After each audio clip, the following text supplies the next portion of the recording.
យើងប្រកាសជាបានដឹងហើយអំពី cushion នៅក្នុងវីដេអូមុនដែលគេថាវាពិសេសមែនតើខ្ញុំសឹងតែមិនជឿថាគេដាក់វាបញ្ចូលទៅក្នុងហ្គេមណាប៉ុន្តែយើងមិនដែលឆ្ងល់ទេមិនបានជាគេមិនដាក់វាជាលក្ខណៈកៅអីហ្មងទៅចាំបាច់ដាក់ជាអា cushion កប៉ែតហ្នឹងមកទៅអីបើគេគង់តែចង់ឲ្យយើងអង្គុយដដែលហ្នឹងហើយអញ្ចឹងចម្លើយវិញនោះគឺថាខ្លីបំផុតព្រោះបើយើងកលេចមើលទៅលើរបៀបដែលគេដាក់បញ្ចូលមកនៅក្នុងហ្គេមគឺថាវាល្អមែនតើពេលដែលគេដាក់មកហ្នឹងគេមិនមែនដាក់ជាលក្ខណៈកៅអីឲ្យមានម៉ូដច្រើនសម្រាប់ឲ្យយើងក្រាស់យកមកប្រើស្រាប់ៗណាដោយសារតែកាលណាដែលគេធ្វើបែបហ្នឹងទៅវាធ្វើឲ្យអ្នកលេងបាត់បង់នូវភាពច្នៃប្រឌិតគេចង់ឲ្យយើងចេះ design ចេះកែច្នៃចេះផលិតដោយខ្លួនឯងហើយដល់ពេលធ្វើមកទោះបីជារបស់ថ្មីក៏ដោយប៉ុន្តែវានៅតែមានអារម្មណ៍ថានៅក្នុង style Minecraft ដដែលណាបើមិនជាយើងអូសមើល TikTok ឬក៏ YouTube យើងប្រកាសជាឃើញគេកែច្នៃចេញពីអា cushion តប៉ែតមួយហ្នឹងបានច្រើនមែនតើវាមានទាំងរបស់តាំងលម្អស្អាតឬក៏របស់ខ្លះវាមានគ្រោះថ្នាក់ក៏មានដែរហ្នឹងហើយតាក់ទងនឹងចម្លើយយើងមានប៉ុណ្ណឹងយើងមកនិយាយពីមុខងាររបស់ cushion វិញម្ដងដោយសារតែនៅក្នុងវីដេអូមុនខ្ញុំអត់បានបញ្ជាក់ពីវាច្បាស់ទេអញ្ចឹងតាក់ទងនឹង cushion នេះវាជាប្រភេទ entity មិនមែនជា block ទេវាមាន hitbox ខុសពី block ព្រោះ block មាន hitbox ពណ៌ខ្មៅប៉ុន្តែវាដូចទៅនឹង entity វិញដោយសារ entity វាមាន hitbox ពណ៌សដែលវាបានន័យថាពេលដែលយើងវាយបំបែកវាដូច block គឺយ៉ាងច្រើនវាបែកតែ block មួយពីមុខហ្នឹងចំណែកអាផ្សេងទៀតគឺវាអត់បែកទេអញ្ចឹងដើម្បីអាចវាយបំបែកវាបានគឺយើងត្រូវតែបញ្ចេញ damage ទៅលើវាដូចជាយើងយករបស់ទៅវាយវាយករបស់ទៅបាញ់វាឬក៏យករបស់ទៅចាក់វានិយាយទៅឲ្យតែមាន damage គឺអាចបំបែកវាបានទេហើយដោយសារតែចំណុចហ្នឹងហើយទៅវាធ្វើឲ្យ cushion មានលក្ខណៈពិសេសខុសពីគេ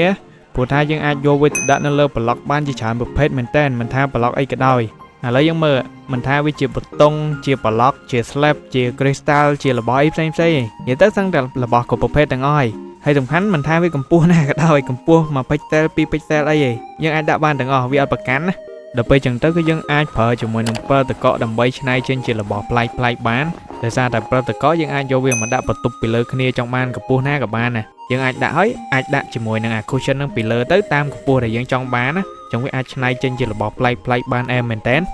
ឡូវចាំខ្ញុំបង្ហាញរបស់ដែលខ្ញុំច្នៃបានចេញពីអា cushion ហ្នឹងចាំមើលថាស្នាដៃខ្ញុំវាអស្ចារ្យប៉ុណ្ណាអូ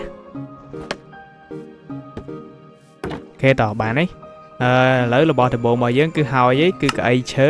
យើងអាចមើលបានថាវាដូចកៅអីនៅខាងក្រៅប្រហែល%ប៉ុន្តែអានេះមិនមែនកៅអីធម្មតាណាកៅអីនេះគឺយើងអាចអង្គុយបានអញ្ចឹងយើងធ្វើការមកមើលអានេះមួយទៀតឥឡូវមើលបន្តិចសិន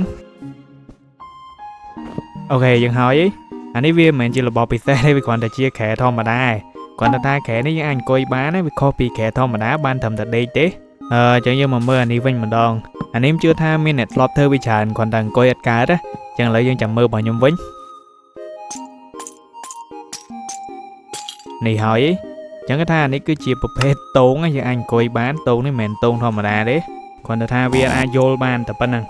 ម្យ៉ាងទៀតយើងត្រូវដឹងថារបស់ទាំងអស់នេះក៏យើងអាចដាក់ជាមួយនឹង cushion នឹងបានដែរដូចជា endo តុងដែងដូចជាអីវិញហ្នឹងគឺយើងអាចដាក់បានទាំងអស់និយាយទៅគឺយើងអាចដាក់ពួកវាបានប៉ុន្តែបើអង្គុយគឺអង្គុយអត់បានទេនៅពេលដែលយើងអង្គុយទៅវាអាចបង្កឲ្យមានគ្រោះថ្នាក់អីផ្សេងចឹងណាមួយទៀតបើសិនជាយើងចង់ធ្វើការវាលវាឲ្យបានវែងឬក៏នៅជាប់គ្នាច្រើនយើងមិនចាំបាច់ទៅដាក់វាលវាម្ដងមួយទេអីដែលយើងត្រូវធ្វើហ្នឹងគឺយើងគ្រាន់តែដាក់មួយហើយយើងអង្គុយពីលើ cushion ហ្នឹងបន្ទាប់មកយើងចុចអា mouse ស្ដាំឲ្យជាប់ទៅគឺវាទៅមុខរហូតហ្មងបើន័យថាវាទៅអង្គុយទៅមុខហើយវាបៀទៅមុខទៀតវាអូតូម៉ាទិកហ្មងហើយមិនតែហ្នឹងឯងសូម្បីតែចដាក៏យើងអាចប្រើវាជំនួសបានដែរដោយសារតែយើងអាចអង្គុយពីលើហ្នឹងហើយយើងអាចផ្លាស់ទីឡើងចុះបានលឿនមែនតើវាចំណេញពេលវេលាជាងចដាហើយបើតាខ្ញុំអូសមើលនៅក្នុង TikTok គឺថាយើងអាចយកវាទៅធ្វើជាមួយនឹង redstone បានទៀតយើងអាចដាក់នៅក្នុងពាងដូរជាមួយនឹងពូភ្លើងដូរអីចឹងទៅគឺយើងអាចបង្កើតទៅជាភ្លើងបានណាសំខាន់បើយើងដាក់ជាមួយនឹងអាំពូតុងដែងគឺយើងអាចបន្ថយកម្រិតភ្លើងនឹងបានទៀតយើងចង់បានតិចបានខ្លាំងអីវិញគឺយើងអាចដាក់បាន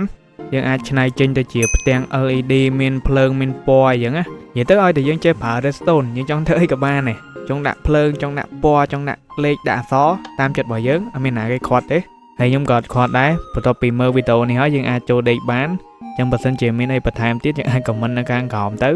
ហើយយើងនឹងជួបគ្នានៅពេលក្រោយបន្តទៀតបាយ